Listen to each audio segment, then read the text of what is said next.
Na ako video na nakita ba, medyo na-catch ang akong attention. So, wala ko kabalo kung makita po din mo ni nga video.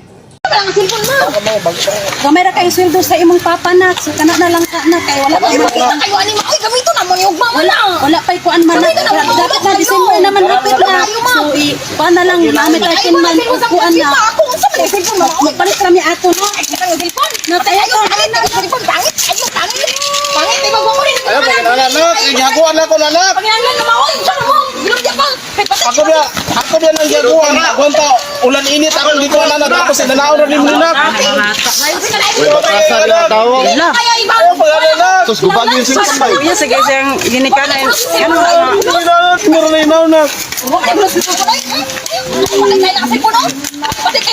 Ang ako lang dyan ma-advise anino. So, if you want something in your life, kung naa kay gusto maabot, ba gusto mag-high-in na mga butang, wala may mali na mangandoy, wala may mali na mag-aspire o mga high na mga butang, pero kung dili kaya sa atong parents, dili na nato sila pugson, wala tayo katungod na pugson ng atong parents na i-provide ang mga butang na dili nila kaya ni hatag sa tuwa.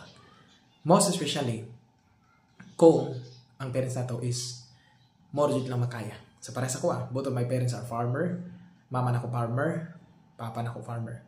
So tungod sa kalisod sa kinabuhi, ako jud na ning kamot para lang makuha na ko ang mga gusto. So dili pwede na naatay gusto iasa na to sa atong parents. Most especially kung dili nila kaya, di ba? So ang moral lesson is if you want something in life, no, kung gusto nimo og mga high na butang sa imong kinabuhi, wala may mali. Walay mali na mga andoyta, walay mali na maggusto tag mga butang na mga ano.